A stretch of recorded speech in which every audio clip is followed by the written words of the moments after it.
Good morning. Um, I want to ask, as we get started, if there are any questions pertaining to anything that you've come across, or anything that has been that you've received in your thoughts, as well as any questions about anything we've talked about in the last few days, few weeks, or whatever. So, are there questions or comments?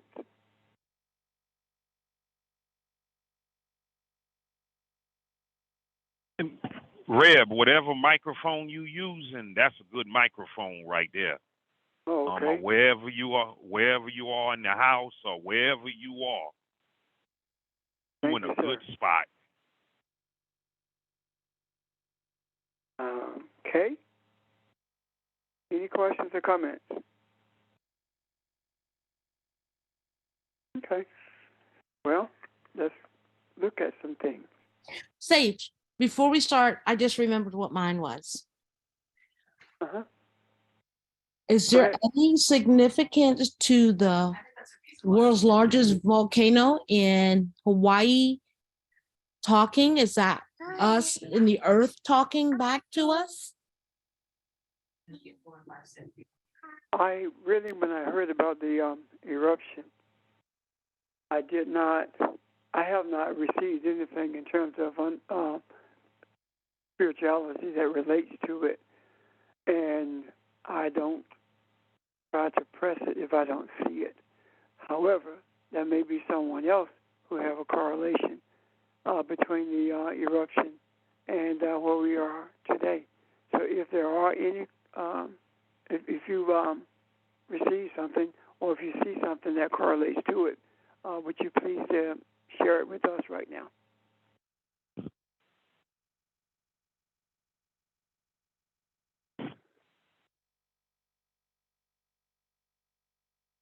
Okay. I guess we don't have any. I Okay. wanted. Thank you, Vermeil. Anyone else?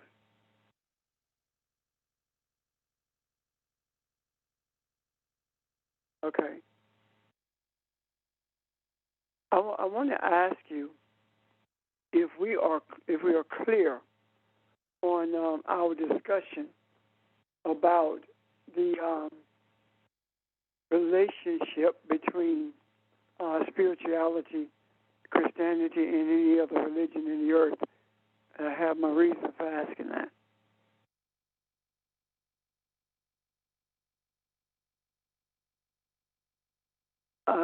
Are you clear?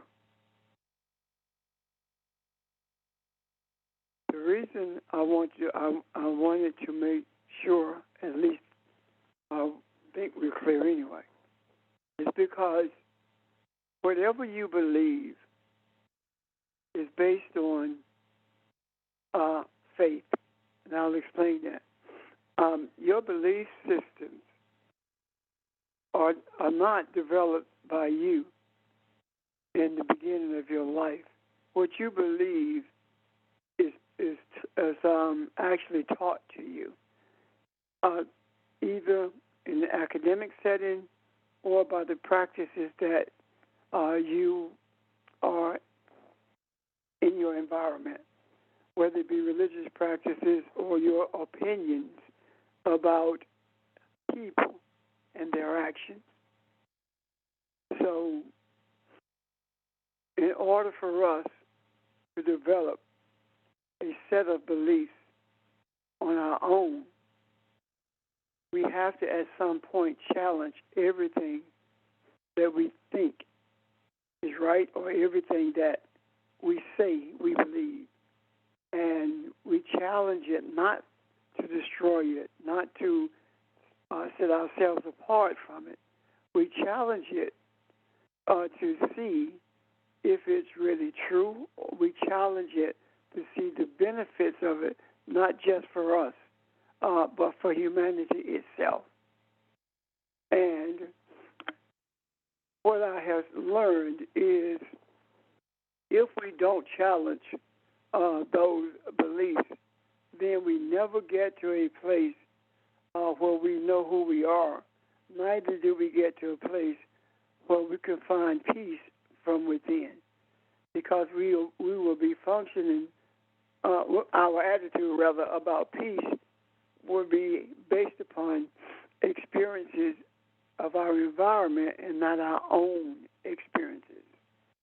The whole purpose for academia, for education, is to teach you how to think.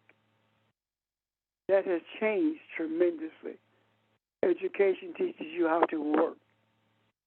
And, as been said many times, education was developed for the purpose of understanding spirituality, understanding our spiritual relationship with the universe, with the earth, and with each other, understanding our relationship with the Creator, and at the same time realizing that as stewards of the earth, our unicity, our oneness with the earth, helps us safeguard the earth and protect it. However, if we are ever disconnected from that, then we begin to be very destructive when it comes to the earth, and that destruction does not stop at the borders of the earth. Our lives become self-destructive. Our thoughts are, and we have all these suspicions and doubts about other people without even knowing them. And we live in a world of where we are mostly schizophrenic, because we always think that somebody is trying to get over on us. Now, this is what I want you to understand. This is not coincidental, and it does not happen all over the world. It is endemic to capitalist societies, especially, mainly capitalist societies, I should say.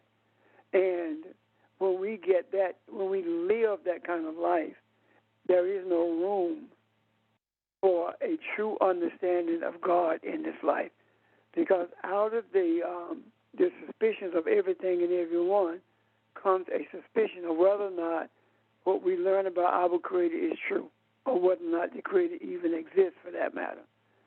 So this thing called faith does not give you a certainty that the Creator exists, or that the Creator is who we say it is, or who the Scriptures say it is, because faith is based on trust.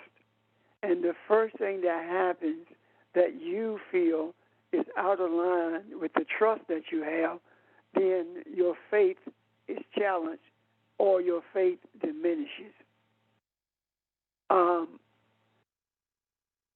The reason is because the things that we have been taught about faith is speaking about hope, things that are hoped for. Well, actually,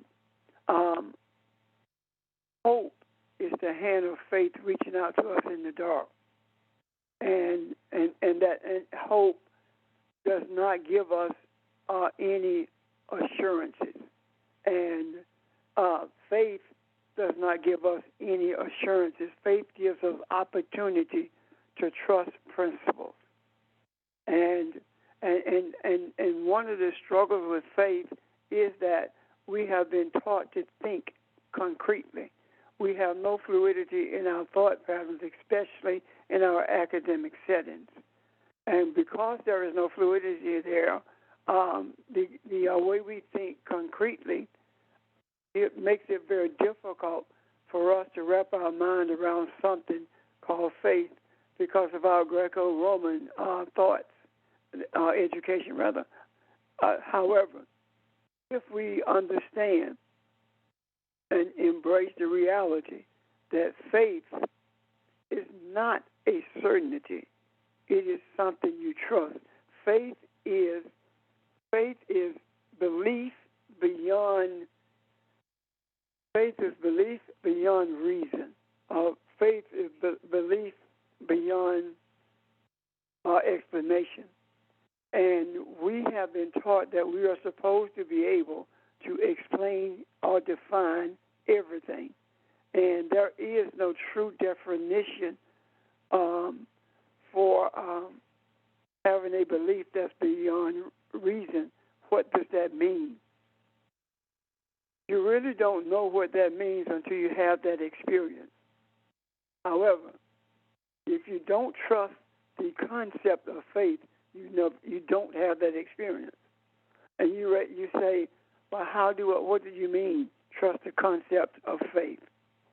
Well, if we say that our beliefs are beyond reason, and that's what faith is, yet we are sitting there trying to make everything that is taught reasonable. When we teach things based upon the true nature of the true essence of spirituality, it is not easy to define or to explain everything. However, what has been given to us is a sense of acceptance that we call something. When we say something resonates with us, it doesn't mean that we necessarily understand it. It doesn't mean that we are able to repeat it. It doesn't mean that we are able to define it. What it does mean is that we are able to embrace it. And I believe the Creator gave us that as a seed to lead us along a journey of exploration as to who we are and our purpose for being in the earth. I believe it's a seed that causes things to resonate with us. It also causes us to wonder about what it is. It causes us to have experiences with whatever resonates with us. It causes us to hold on to it because we are intrigued by it. If you don't understand something and you don't ask questions about it, and it doesn't resonate with you, you soon fall away from it. Or if you are brave enough, or if you are inquisitive enough, I should say, you begin to question it. So here we are at a crossroads where we are teaching things that are not within the realm of what we call reason. And the reason they're not within the realm of reason is because what we are teaching are principles that cannot be seen. We are teaching principles that can only be experienced. You cannot see love, but you can experience it. You cannot see hatred, but you can experience it. So all of the principles that we are teaching are principles that's predicated on the spiritual essence of who we are. And the reason that these principles resonate with us is because we are spiritual beings, and the principles are spiritual principles. That's why they resonate with us, because they are interwoven into the essence of our creative nature, or interwoven in our essence that was given to us by our being created in the image and likeness of the one who created us. If we are able to define using the limited language that we have, then it becomes a problem. And the problem becomes this. Have you heard people say, you can make the Bible believe whatever you want, say whatever you want to say? That's not true. That's not true. You can lie about it, but you can't make it say whatever you want it to say. You can't make it cause somebody to believe whatever you want them to believe based upon the Scriptures. The truth is the truth without any manipulation. It is what it is.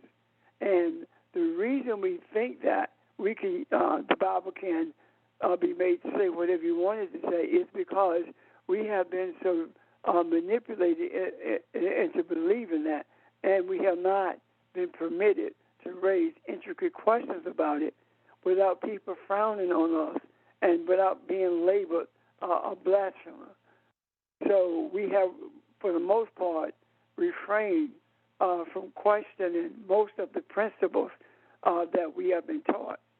Now, when you get in a setting where you are able to raise any question you choose to, that is where you find a place of safety in terms of asking the question, but also that's where you will have the greatest experiences with things that resonate with you. Why? Because the things that you hear are promoted in religion, those are the things that are designed to keep you where you are, to make you feel good, but they do not resonate. And if you think about what we have been taught, the messages that have been preached, the teachings that have gone out to the masses, it doesn't resonate. The reason we are where we are now is not because something resonated with us. We are where we are now because it did not resonate. We had no experiences with it. And regardless of how hard we tried to experience it, we did not have the experiences. And that is the reason people are at the altar every Sunday morning, or people are calling on their quote-unquote so-called spiritual leadership, trying to understand why they are in the predicament they're in. When things resonate with you, it doesn't take much to bring you from a place of doubt to a place of embracing what truth and reality is. Are there any questions so far, or am I making sense?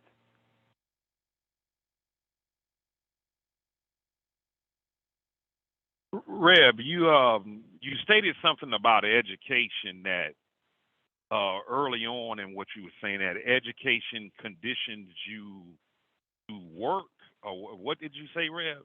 If you can remember. Education as it is today, it conditions you to work. It teaches you to work, period.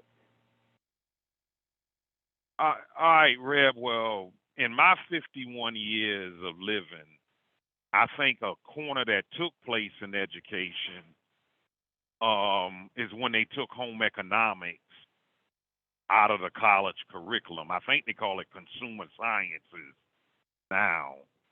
And from what limited I know about home economics, those teachers who were, I would say, unanimously female, they were strong in the science area, probably more so in biology. And I think once home economics was taken away from us, it did something to our growth, and it did do something to the historically black college. Yet that's what my 51 years of. So are you saying education has always been like that, or it made a turn?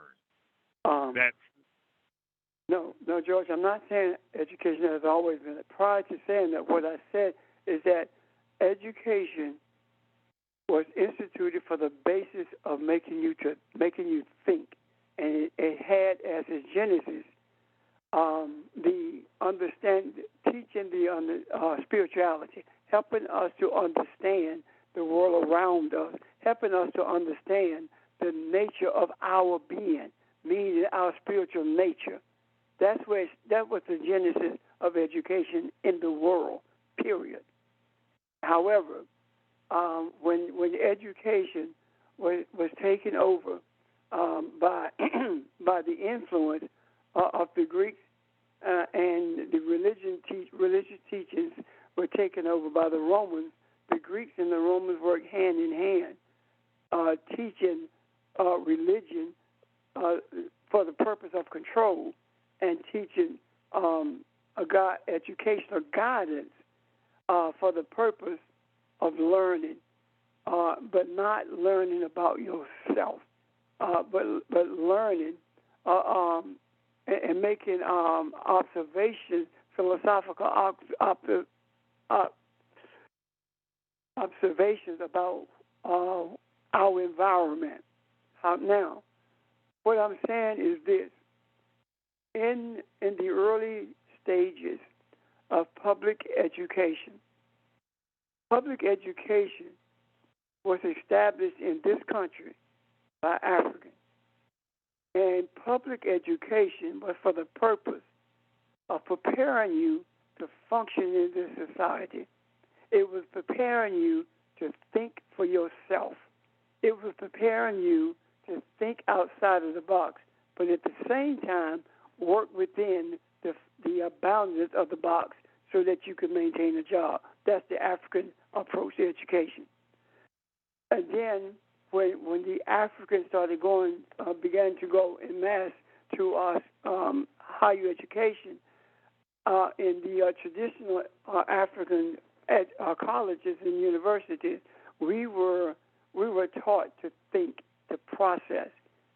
Now, what is morphed into is a cooperative setting to prepare people to work, not to prepare them to think for themselves, to follow instructions, to be the sheep led by a goat, to have a desire for material things more than a desire to be respected, have a desire for money more than we have a desire to spend time with our families. That's what education does now. And I use that example because I was making every effort to relate it to our spiritual teachings. Our spiritual teachings have taken on the same role as education has in terms of control and manipulation, in terms of keeping you in line, in terms of making the sheep follow the goat. The difference is that in education, the goat is corporate desires. In religion, it is pastoral leadership that God that leads the sheep to a place of destruction, and without even knowing it or even caring for that matter. So I think that, I know what I'm talking about is not the different courses of education, of religion. I am talking about an overall view of where we are as we traverse this celestial ball called Earth, of knowing where we are, not in terms of our material standings or our social acceptance, but knowing who we are based upon who we were created to be. None of us that I know of grew up in a household where we were taught who we were supposed to be spiritually. It wasn't because they did not want us to know.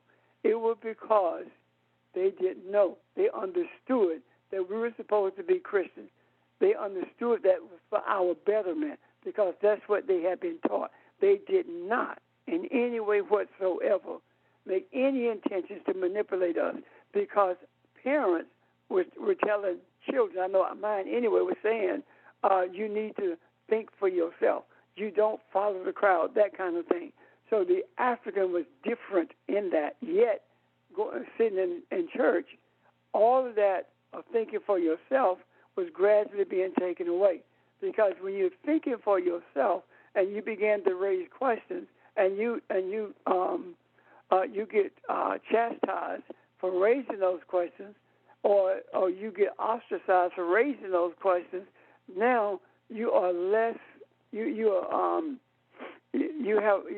don't want to raise those questions anymore because you don't want to go through that embarrassment or that pain that comes with being chastised or criticized for raising questions.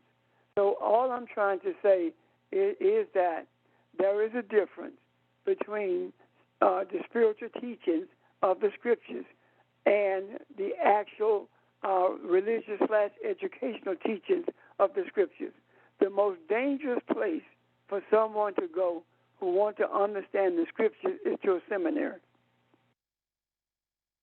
Because the seminary is philosophical, it is not spiritual at all.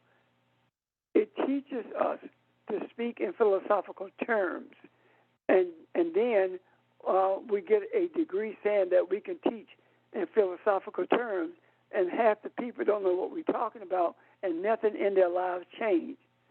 Now, when we began to teach based upon the essence of spirituality, lives began to change because people began to see who they are, embrace the essence of who they are, and when they do that, it is much easier, not easy, but easier for them to find peace within, for them to find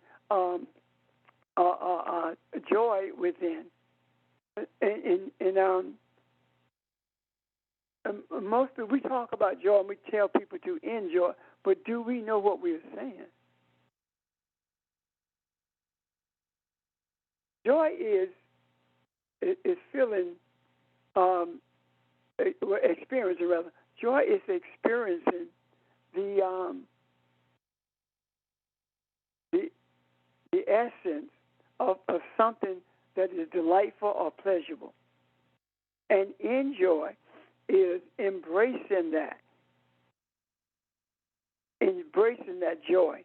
You enjoy, you embrace that joy. You embrace that experience of pleasure or the experience of delight. So when we look at it from that perspective, then when we talk about I enjoyed that service, I enjoyed, what did you enjoy about it? What did it make you feel? What were your experiences with it? Was it delightful because of what you learned? Was it pleasurable because of what you learned that you didn't know?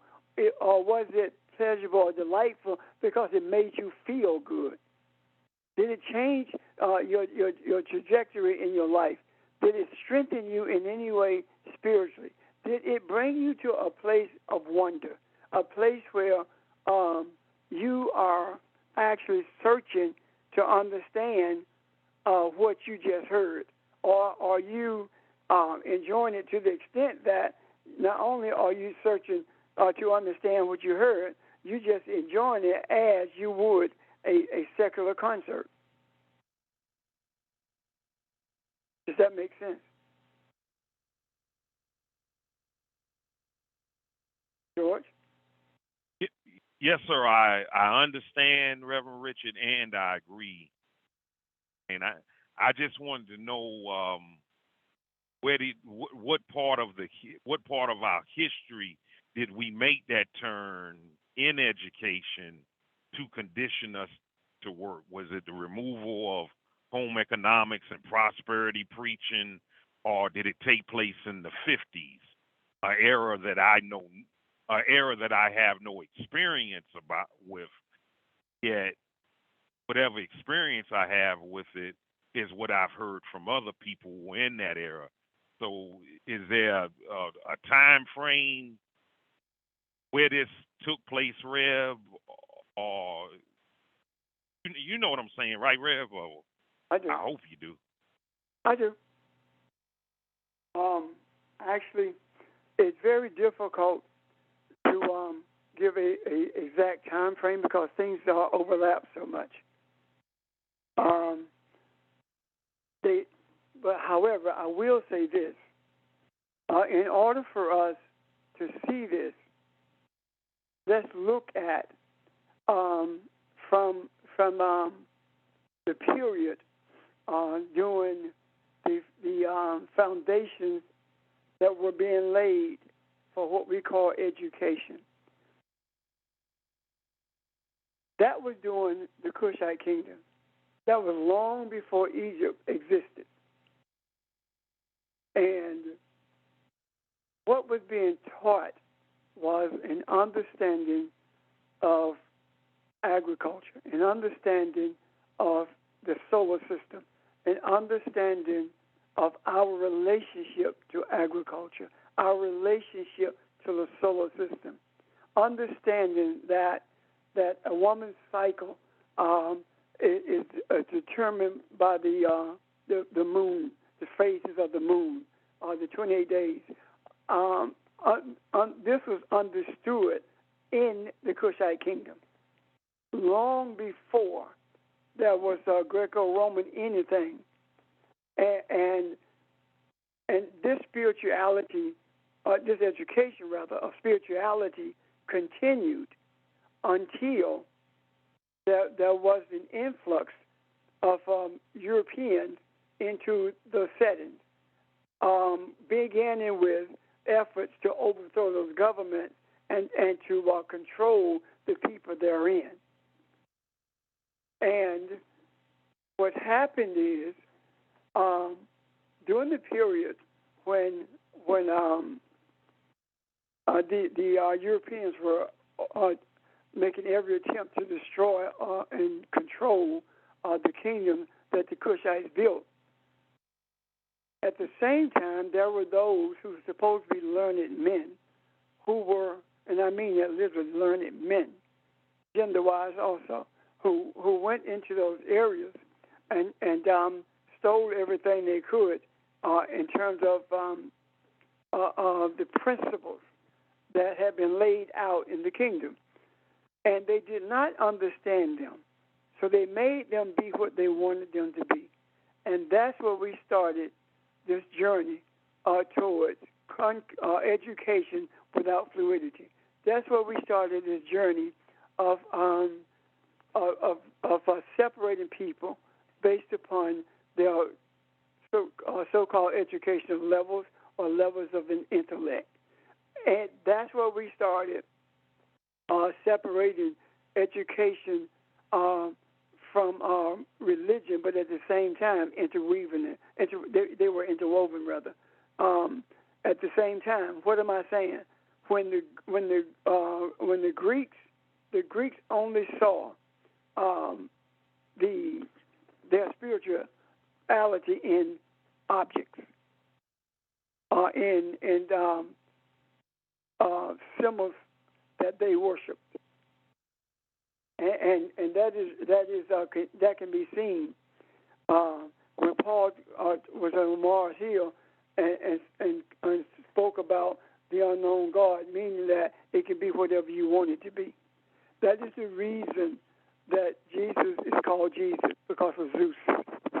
Now, with the Romans, they're the ones who introduced this thing called Christianity, and Islam its studies were also based upon the relationship with spirituality and understanding the nature of the earth and its cycles. Just like the religions that came out of, the spirituality that came out of Kush. Islam was never a religion until Europeans forced it into being a religion by labeling it Islam, as opposed to understanding what Islam actually means. So here we are now with a religion and with what we call secular education interwoven with each other. And that is seen clearly through the schools after they were established as public schools.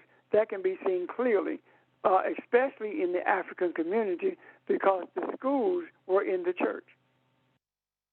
And the church teachings and teachings in academia began to intersect. So we were being taught how to think and how to function in this society. Caucasians were being taught the classic, what they call the Greek classics. Caucasians were being taught, yes, the right to read, etc., but they were being taught a different brand of history. They were being taught a different understanding of geography, a different understanding of culture and history itself. The African was being taught how to survive in a society that is determined to extinguish them. At the same time, being taught the true nature of our history as we knew it at that time, and being taught to believe that you have to be better than in order to be considered equal to. That is one thing that bothered me for quite a while, but that's a lesson for another day. So now here we are. We come through this period of civil rights and segregation. And coming through the period of civil rights and segregation, what happens? The Caucasians are taught so that they can corner the market on jobs. The African is taught not only does he get his history, not only does he get a sense of community, not only does he get understanding that you must learn to think for yourself, you must learn to think on your feet. But he also gets an education in how to speak to white folks, which means that it brings us back to the Tower of Babel. The language that we spoke with our family, our friends, and white people are different. And now here we are. Then we rock on up until we get to post-segregation, what they call post-segregation anyway. And what we began to see is that education begins to gradually shift. In the African schools, we have a well-rounded education teaching us about ourselves, teaching us our responsibility to each other and our obligations to bring others along with us so that all of us can move forward together. The Caucasian is being taught the same thing that he's always been taught, how to corner the market on jobs, and at the same time being taught how to be controlled without even knowing it. Then we get to a period after the civil rights movement began to come to an end. What we began to see is that the African schools are now making every effort to teach what we have always been taught, but now there's a drain on the schools. And the reason there's a drain is because of athletics. When Bear Bryant brought his first African football player to Alabama, it opened the floodgate.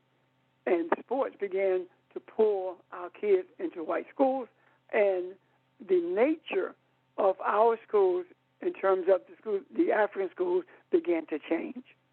And the change was not a good change. If you take all the resources away from a people, their whole attitude changes. If you create an environment where people have to fight for every scrap of food or every scrap of everything that they get, they got to fight for it. Now you have created an environment of doubt, of neglect, of violence, of low self-esteem, and that was purposely created within the confines of our schools. Now, when we get to the place where we are now, we can see a clearer picture of it beginning in the 90s. And that picture is this, corporate control of schools. And the corporate control of schools means that people are being taught to be sheep following the goat. And the goat is the money. And the goat robs the sheep of everything that it holds dear. We began to think like the Caucasian thinks. For example, I remember when Obama was talking about insurance for everyone, and there were corporate people talking about that's going to be a drain on the economy. And I'm talking about African people. Where did they get that from? They got that from the Greco-Roman education that only believes that people who are highly educated should be the ones who control government, and the rest of the people are simply worker bees who support us. So now we're beginning to see that regardless of whether you are in an African school or a predominantly Caucasian school, this is what we're beginning to see. We're beginning to see the corporate control.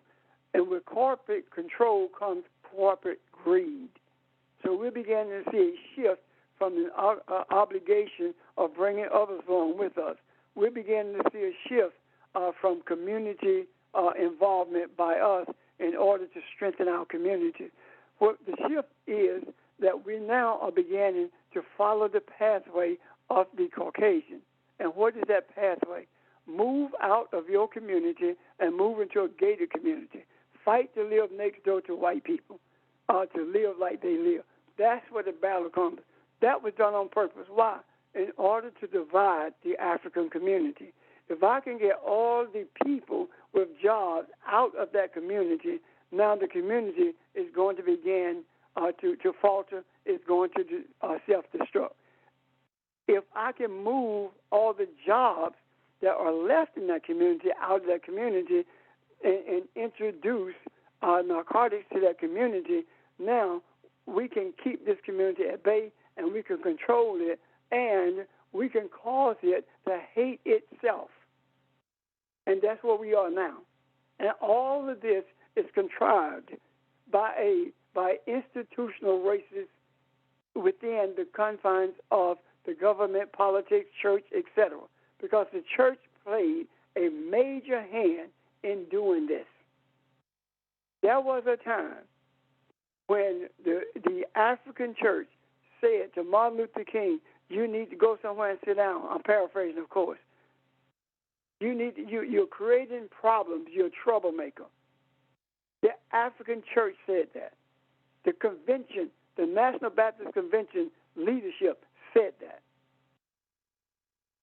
So that was this education that had given us the sense that we were equal, and knowing that we were not. And we fall in line and we talk the right thing, say the right things. Now we go be equal. Now what's happening? The very ones in that convention who were telling Martin Luther King to sit down didn't even live in the communities that fed them. What do I mean by that? The church was in the communities, and they lived outside of the communities. So they were too good to live in the communities where they labored or where they preached.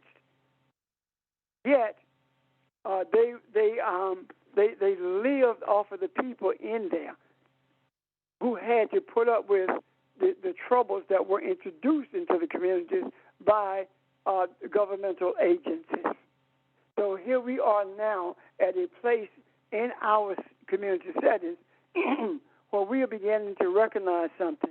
And what we are recognizing is that we were never created to be consumers. None of us. We were never created to be greedy.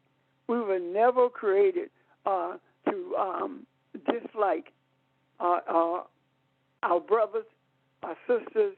We were never created to destroy the earth. We were never created to murder each other or to introduce narcotics to each other in order to control them. We were never created to take the Holy Book, to take the Scripture, to take the sacred writings and use them to manipulate and control people and to enslave them and keep them enslaved by putting somebody in the pulpit who teaches the same enslaving scriptures that were taught from the beginning when we were brought into this country. That's where we are. That's where we were. That's where we are now. So what do we see now? We began to see that we are brought into this nation as a group of people whose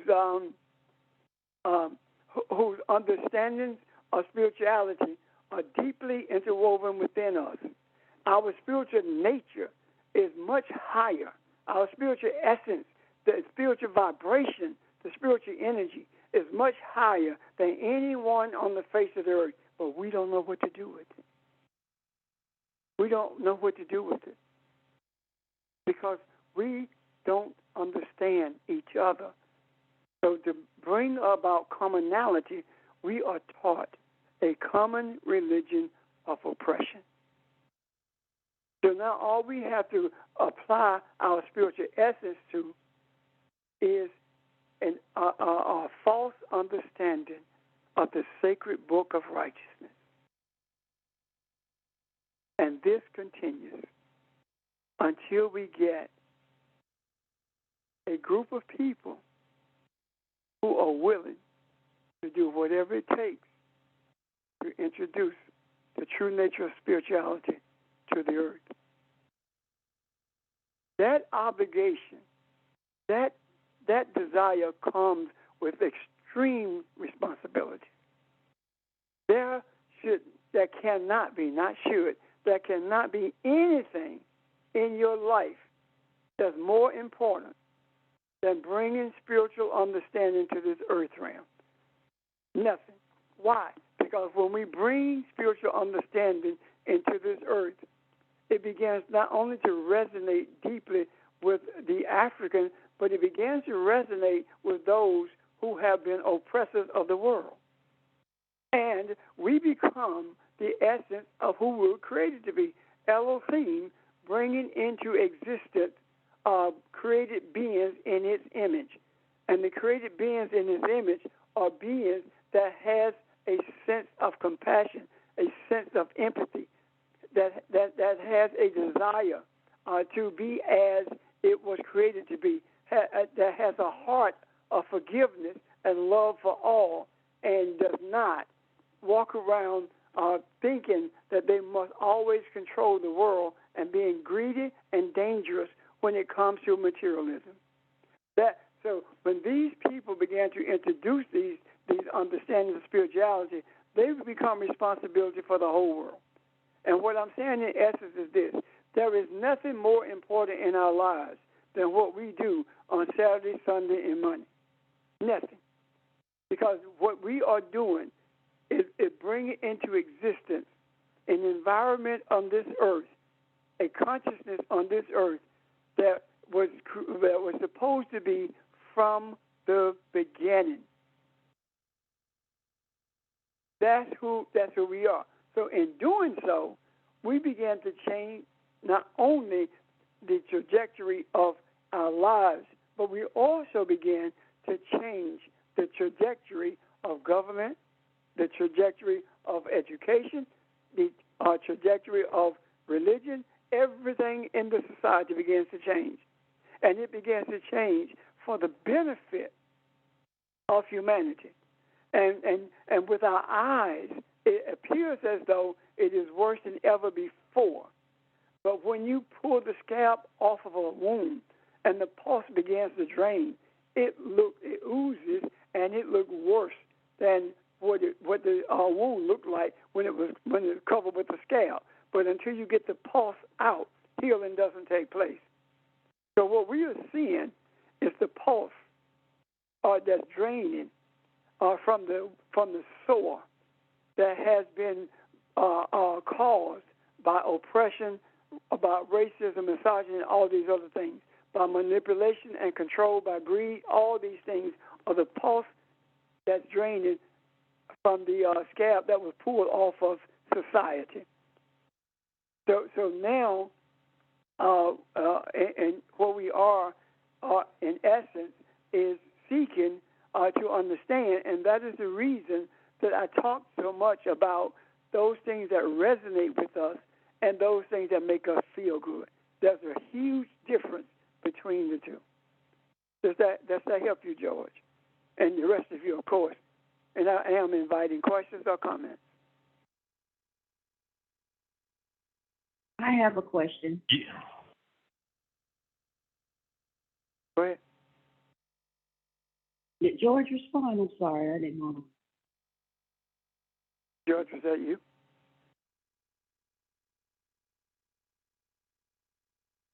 You can go ahead, ma'am. You can go ahead. Okay. So, Pastor, what we're doing collectively, are we changing not changing the language, but are we causing everyone to have the same language now by what we're doing collectively on Saturday, Sunday, and Monday? Yes. What's happening is the language is being changed. And what I mean by that is this: if the language doesn't change, the actions don't change. If your thoughts are the same, your language, your speech is going to be the same, and your actions are going to be the same. So when we put things in the macro, they are in there as thoughts. And when those thoughts begin to infuse themselves into the fabric of society, then those thoughts become words, and those words become action. And that's when we begin to see change. But there is a fight in the mind to hold on to what you thought was the truth. The reason it's so difficult to get to see a change in society is no different than the difficulty that we have experienced with our change in thoughts. When there's a battle in your mind about am I doing the right thing? I think somebody maybe mentioned this last week, the struggle with am I doing the right thing? Should I go back to where I came from? That's a battle between religion and spirituality, truth and untruth. That's and fallacy, I should say, because we were not purposely taught a lot. That's the difference between the two. Now, this battle that we have in our mind is amplified when we look at it in terms of the globe, the global thought patterns, the thought patterns that are endemic to this country. That's a battle. The thoughts don't infuse themselves into the fabric of society without a battle. No different than the battle that we had with Jesus being married, with water baptism being ineffective. Those are the battles that we've gone through. Society battles with those thoughts also as they are infused through the macro. Does that make sense to you, Evan? It does. And again, I see Elon Musk. Okay, so what he's doing, he's really testing what he can do. There's no boundary with him. So with what we're doing collectively, would that change the mindset that he has and the other rich people of this country, well, in the world? Sometimes, some of them, yes. But for the most part, with Elon Musk, see, keep in mind, Elon Musk's energy, even though he was reared in Canada, he was born in South Africa. So Elon Musk's energy is that of racism, and that energy has to be changed if he is to change. I see Musk as being the pushback in terms of the infusion of thought. What I mean by that is this. There are those who are wondering whether Elon Musk is right in the things that he's saying by virtue of putting people back on the platform. Elon Musk creates chaos. And chaos makes it more difficult for truth to penetrate your thoughts. What he is doing is orchestrated by the powers that be for the purpose of maintaining control. Think about it. Why is it that Elon Musk can say anything he wants to about the Jew and they don't push to shut down Twitter? Why is it that the only people who are castigated, who are called out when they say something about a Jew are black folks? Why?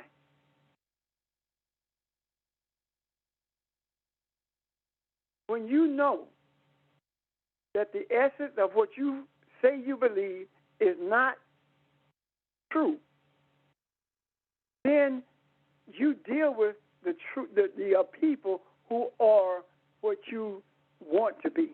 You begin to castigate them in order for you to look better. And that's coming to an end because people are getting tired of it. Here I am. I'm born in a Semitic nation. I speak a Semitic language. You came out of Eastern Europe You speak a language called Yiddish that came out of Germany. And yet you go tell me that I have no right to a place in Palestine because I don't look like you? Elon Musk is creating that kind of chaos. And all of these tropes of racism are beginning to show themselves. LeBron James, you asked me questions about Kyrie Irving. How come you didn't ask me questions about Jones, whatever his name is, the owner of the Dallas Cowboys? How come you didn't ask me questions about him and his role in Little Rock, Arkansas, doing the integration? Jerry Jones. Jerry Jones, yeah, thank you. Then, I knew I had some Cowboy fans on here somewhere. But anyway, then, how come you attack Kyrie Irving for sending a movie, not writing it, not producing it, not filming it, not financing it? He just sent it. And you don't deal with the people who wrote it, you don't deal with the people who financed it. Why?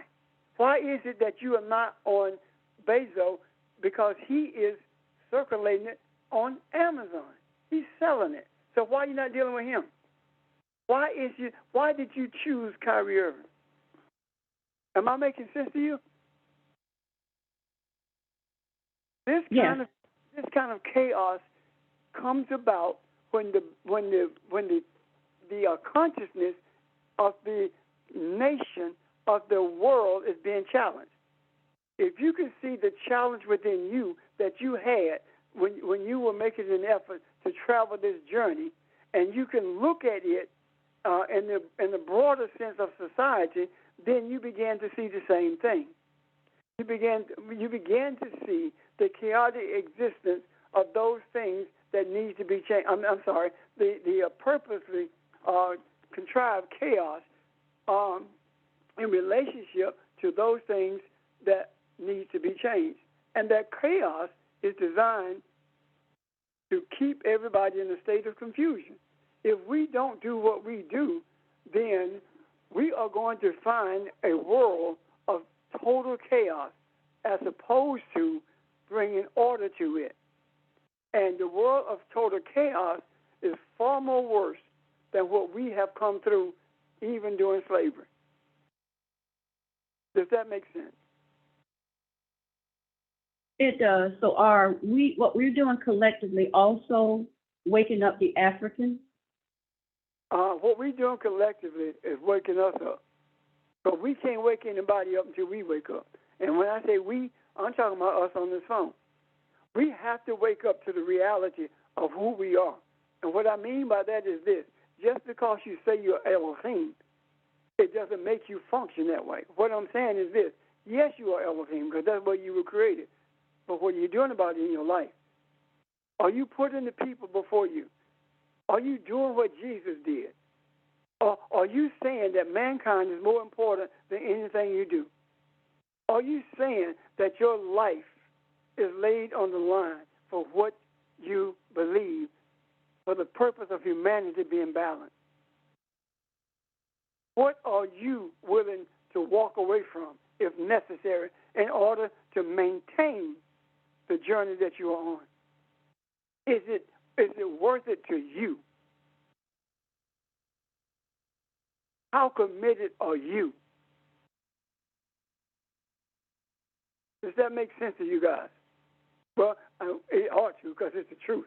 Without that kind of commitment, without us embracing, the reality that this is more important than anything else we do. If we don't embrace that, then we're traveling the journey for nothing.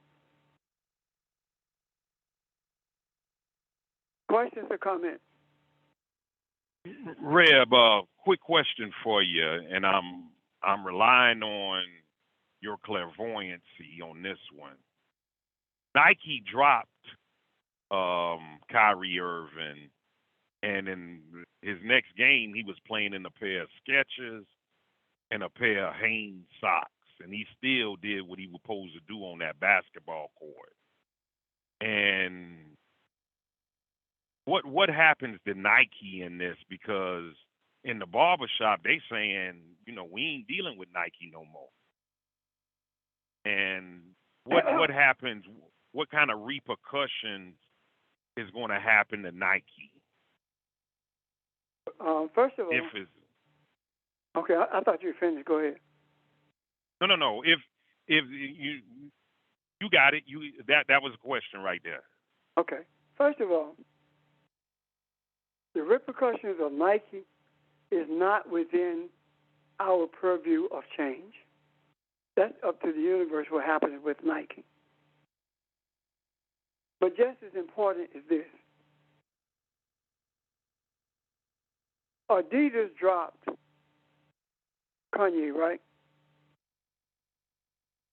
Why is it that you are supporting Adidas and Adidas was started by a Nazi? Money trumps everything except an opportunity to pull an African down. Whether it be Nike, Adidas, Converse, it doesn't matter. We don't own nothing in that regard. So that's up to the universe to deal with that. Excuse me. That is no different than asking what's going to happen to America or what's going to happen to China. That's the universe who handles that. All we do is desire to bring order to the nations. We, as a group in this country, and this is part of the response to your question about the African hope of being awakened. We Africans in this country have been chosen to bring order to the earth. We are the only Africans in this earth who has a handle on the sacred book that came out of Africa, northeastern Africa. The other people on the continent and the other parts of the world, their understandings of these scriptures are what they've been told. In this country, we were chosen to bring order. That's why we became a nation of a common language after we landed on these shores. We are a type, and I believe I said this before, of Melchizedek. We have no origin in that we don't know what tribe we came from. We don't know what culture we came from. We don't know what the spiritual belief system was that we came from. We have no connections other than the fact that we came from the African continent. So we are spiritual bodies who embodies everything on that continent, and at the same time has lived in the midst of the Egyptians and has traveled through the power structure of Egypt. And now we have been chosen to not only bring the rest of us out of Egypt, but to bring the whole world out of Egypt, meaning that to change the whole mental concept of the consciousness in this earth. That's who we are. Does that help you, Joe? Yes, sir. Anyone else?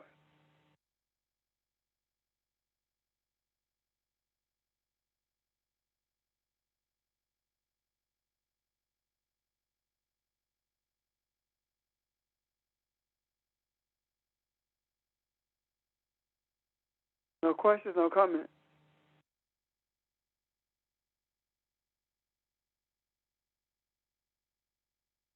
Okay?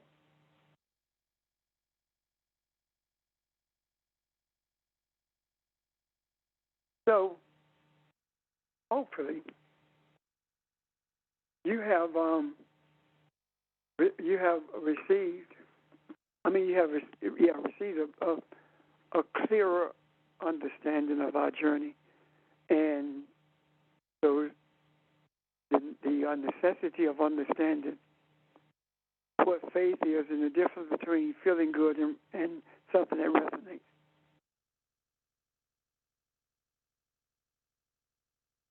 So on the feeling good aspect of it is, as long as I can make you feel good, your thoughts are not focused on change.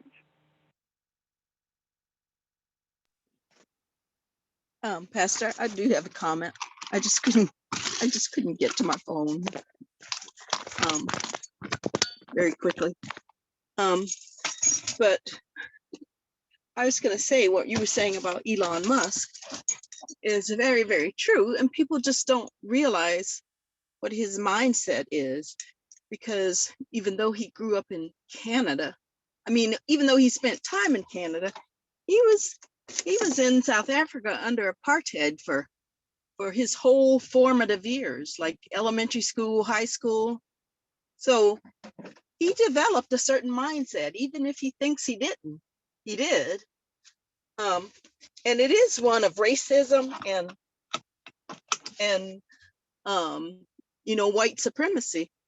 So that is exactly where his mindset is at the moment. He wants to keep control. And if it takes chaos to do it, well, he's got enough money to outlive the chaos. So that's exactly where he's coming from. But people just don't really realize that. Anyway, that's all I wanted to say. Thank you. And you're absolutely right. Any other questions or comments? Well, Pastor, I have one thing I want to bring to everyone's attention, the family's attention. This month is number 12. We got 12/11 on tomorrow, 12/11/2022, and then December 12/2022. Does that make sense what I'm saying? So there's something significant about every month, but this month, I think, and it's my birthday too, birthday month. But anyway, something, I just feel anxious, or I feel like something is major is about to take place. And you always tell us don't label it, just be or whatever. But for some reason this month, to me, I just have a feeling that something is about to take place. And I find myself, I have to calm myself down and be still, because I feel something and I don't know what it is. Okay. I will tell you that this month,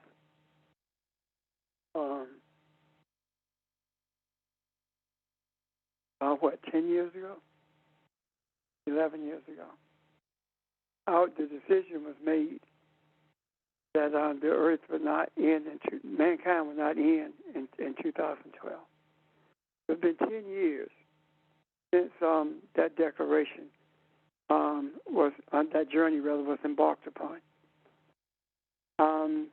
I don't know. At least I've not been shown what is afoot.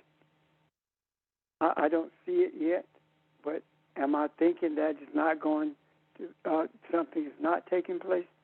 Yes, I am. I feel that it is, as you do, Evan. I don't know if anyone else has any insight into that or not. If you do, we'd be most appreciative if you would share it.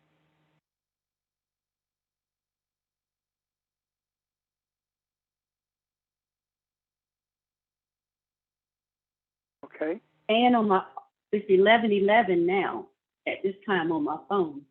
Even at work, when I keep seeing 11:11, 12:22, it's been like that all week for me. Yeah, I've been seeing 222 more frequently than ever. So I don't know what's about to transpire.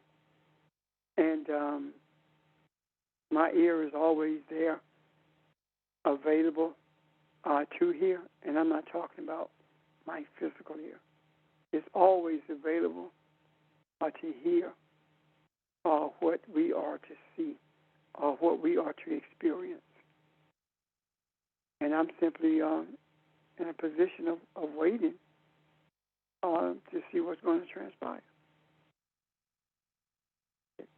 That's the best I have, Ms. Ellis. Thank you for sharing. Thank you. Anyone else? Yeah, good morning. This is Barbara. There's a lot that's percolating under the scene, under the seams and under the scene. It's like more pus is getting ready to be exposed. There's so much going on. We've got the change in House of Representatives. We've got the implications of that change. But behind that, we've got all this other stuff with this new special whatever he is, counsel, and a lot's going to be exposed fairly soon. And it's going to be even more seemingly chaotic for a while. But it's like you said, whatever pus is underneath that, it's got to flow. It's got to flow and it's got to get out of there before we even begin to think about healing as a society, healing as a people, healing as a nation, healing as a world. So I perceive that there's lots that's going to happen. I used to have dreams of tornadoes fairly frequently, but now I don't. But I did recently. And incidentally, whoever we were came out okay. But that also was a sign to me that the feeling that Evelyn was talking about and you talking about, Pastor, that there's still significant stuff that's going to happen, and we just need to be prepared for it and not be surprised about it, but to expect it, because change is what we're about, and whatever that change that needs to occur to get people's attention, to grip their thoughts, to change their thoughts from where it is now. That's what we want for ourselves and for others. Thank you. Thank you. And that that resonates. Anyone else or comments, questions about what Barbara just shared with us?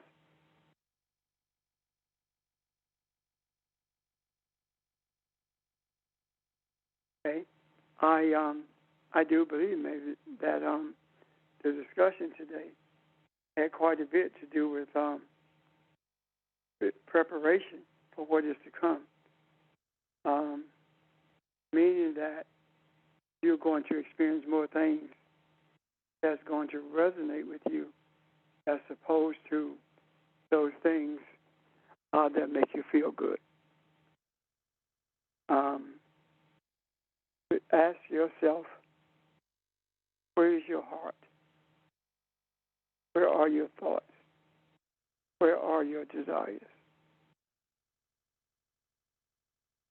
What does all we do mean to you?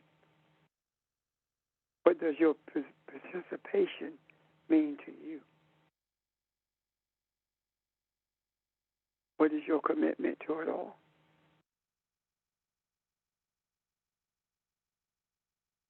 Do you see yourself as a spiritual nation born on the waters? I do not believe that we are simply that physical nation that was born on the waters. I don't believe that. I'm talking about a spiritual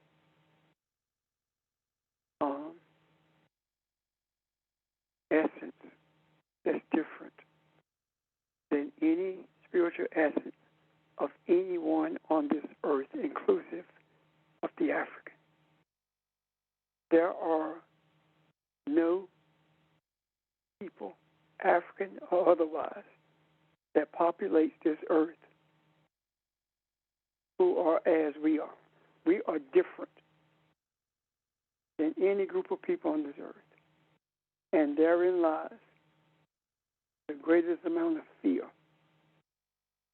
from those who don't know what to do with us because they know how they have tried to extinguish us, to remove us from this earth without any success whatsoever.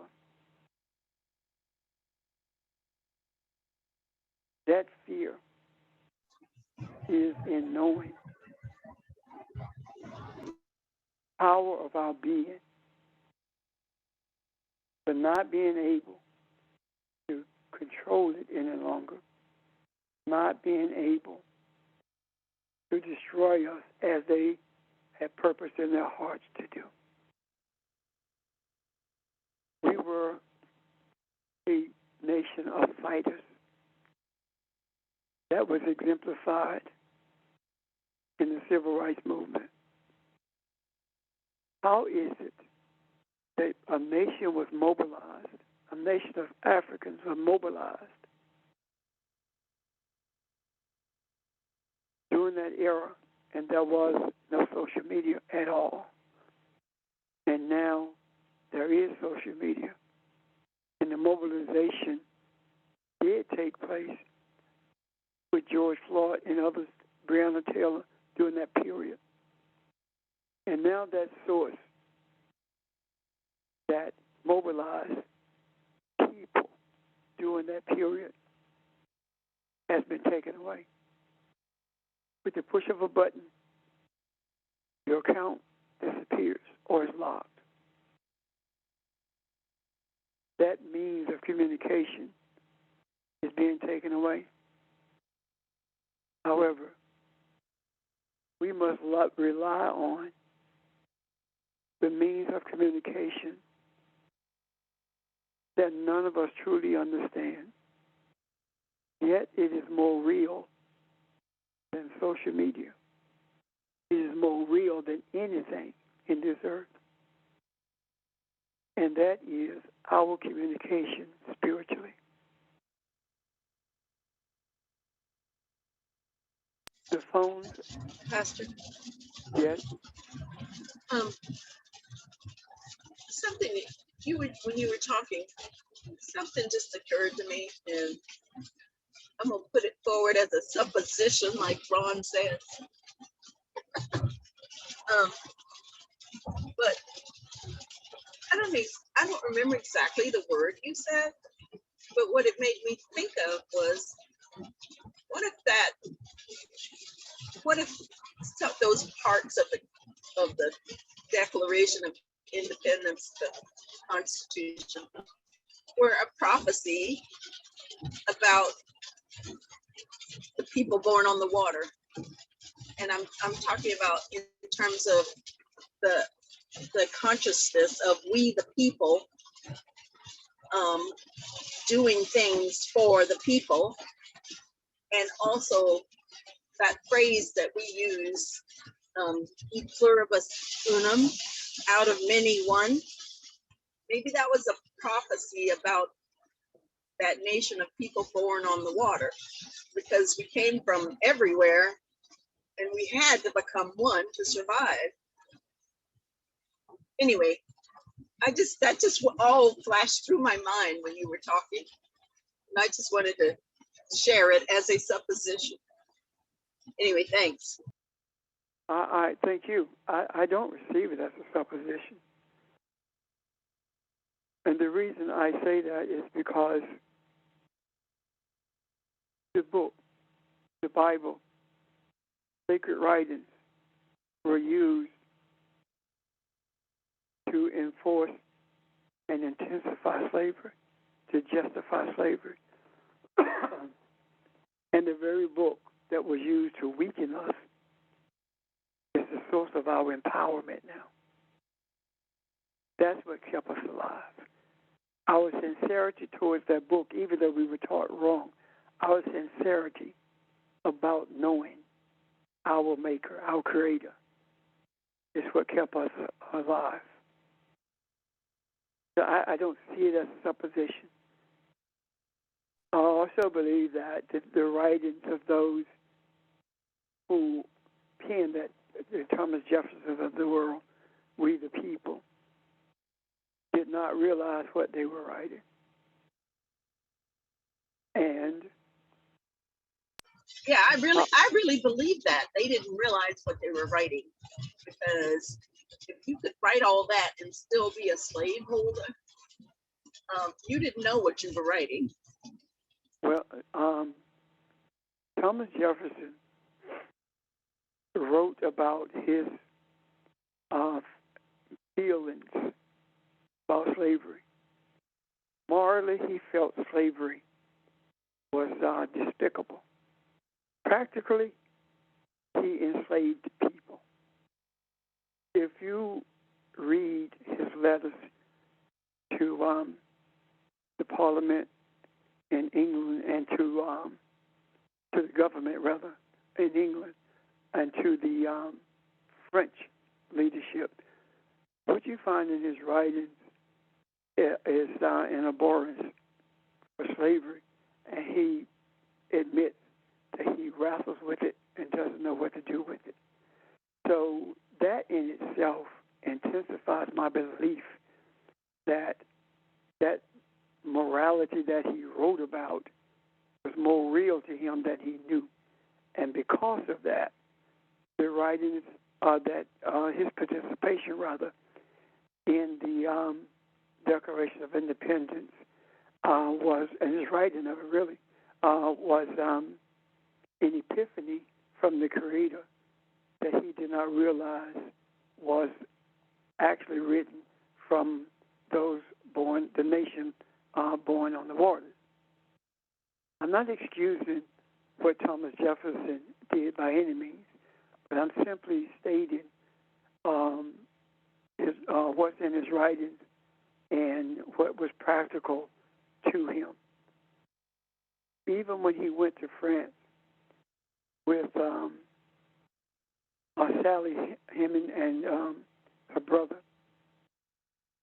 both of them were free because France had ended slavery. But he shared with her, he says to her, any children you have at age 21, they will be set free. And that is the reason he did not walk away and be free. That was one of them anyway. The other reason was he had promised to keep the families together on that plantation if they didn't walk away. The same thing happened when he went to England, because England was a slave state, slave nation, and he was in contact with them via letters, and the same things were expressed to them. And even though England did not end slavery until August 28th, 1833, yet he was in consultation with English governmental officials who felt the same way he did. So Audrey and the rest of you guys, I do believe that the writings were more in tune with spiritual essence than Greek philosophy. The original writing of the Constitution, the word slave or slavery, you will not find there. He was somewhat ambivalent about including that word in the Constitution, and he sided with those who were not in favor of slavery. when they left those words out, slave or slavery, out of the Constitution. Though the word slave actually is more applicable to Europeans than it is to the African, because the word slave comes from Slav. It referred to the Slavic nations who had people in servitude, and that word slave came into existence as a result of his root. So I concur wholly that the things that he wrote and touched were more of a spiritual essence than he realized, than anyone realized. Suppose for a moment that the very man who we have seen as the chief architect of the enshrining of slavery into the laws of the land is the very one who had the greater part in penning those documents that is more applicable to our purpose in this earth than it was to the ones who wrote it and the ones who were in charge at that time. Suppose that is truly our Declaration of Independence for those who have enslaved us, freeing them from their hatred, freeing them from their bitterness, freeing them from their racism, freeing them from everything that is adverse to humanity. And the words that were penned in that Constitution, suppose they were penned so that the freedom that we bring about for them, now we have a document that will guide us along this journey towards truth and oneness, or unicity with our Creator as well as with each other. Can you see that? I can. Thank you. Because I see it no different than the Bible. They're protecting what they are protecting are documents us. Yet, So, Pastor, oh, I'm sorry. Go ahead. I'm sorry. yet those documents appear to be what's holding us in bondage. Go ahead. Was the pen of those people who were writing what we're talking about, were their pen guided divinely for them to put that on paper? That's what I'm saying. Because, Absolutely. yeah, because what they meant for our bad, God made it for our good, the Creator. Yes. What they meant for our bad, we meant for our good. I do believe that the influence of our purpose is what guided the hand that wrote those documents. I can see that. Thank you. Uh-huh. Everything that appears to be one way is now becoming clear that it's something different. Meaning that the last shall be first and the first shall be last. Has nothing to do with having dominion over people. Has everything to do with consciousness.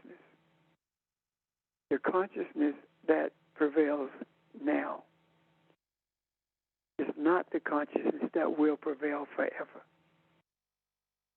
The consciousness that right now is least is becoming the major consciousness of this earth. And that responsibility lies us. And our shoulders are strong enough to carry the load. Our desire is strong enough to keep us focused on the course that we have taken. And nothing can ever remove us from this journey other than our desire to be removed and then removing ourselves, because no one can pluck us, no one can take us from the authority of our Creator. No one can take us from the authority of what Jesus taught. No one can pluck you from the hand of God. That's what that's talking about. Only you can do that. Simply knowing the truth and not accepting it, or by walking away from it totally. Questions or comments?